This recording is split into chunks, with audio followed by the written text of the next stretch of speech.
Halo, selamat sore. Nama saya Cendelan Budiman, kelas 11 nomor 16.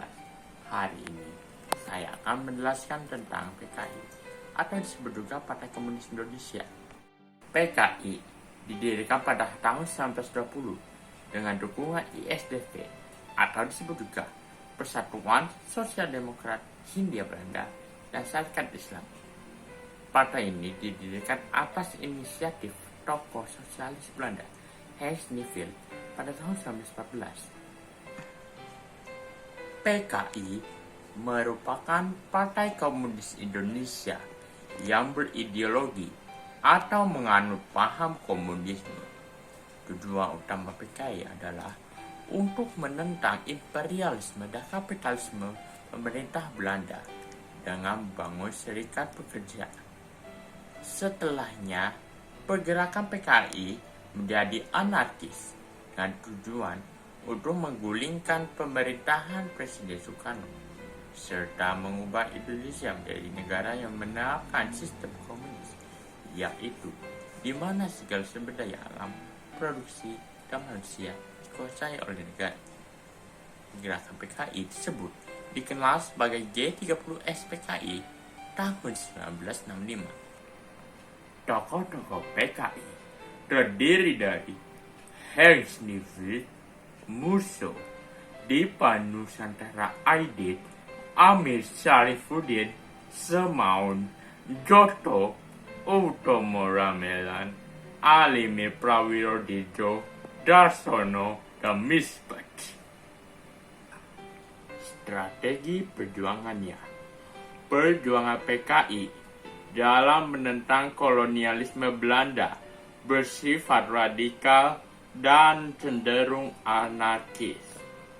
Pada 25 Desember 1925, PKI mengadakan rapat besar yang mengundang pimpinan cabang PKI di seluruh Indonesia dengan hasil keputusan melaksanakan aksi pemberontakan terhadap pemerintah kolonial Belanda di beberapa kota. Di Jakarta, PKI bergerak menyerang polisi Belanda dan merusak sambungan telepon untuk memutus komunikasi dan bergerak menuju penjara Glodok untuk membuat kerusuhan dan membebaskan beberapa tahanan. Pada tahun 1926, pemberontakan PKI meluas hingga ke Karisedan, Banten, Bandung, Periangan Timur, Surakarta, Kediri, Banyumas, Pekalongan, dan Kedung. Pola pemberontakan di daerah-daerah tersebut hampir sama dengan pola pemberontakan PKI di Jakarta. Pada tahun 1907, pemberontakan PKI meluas hingga ke Pulau Sumatera. Pusat pemberontakan PKI di Sumatera berlangsung di Sawalunto, Sumatera Barat.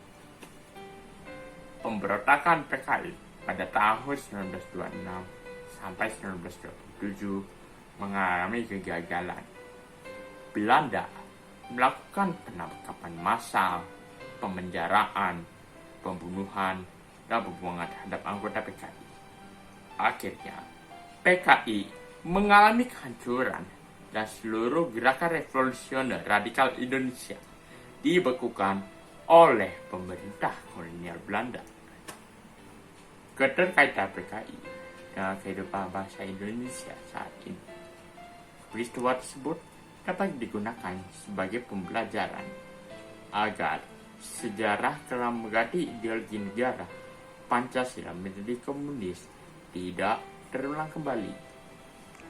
Saat ini, teknologi informasi berkembang dengan baik. Akses informasi sangat mudah dan cepat dijangkau. Ideologi komunis seperti itu dapat mudah diakses dari luar. Apalagi generasi muda tidak memahami ideologi tersebut dari sejarah, dikhawatirkan ideologi tersebut mempengaruhi mereka. Demikian penjelasan dari saya. Terima kasih.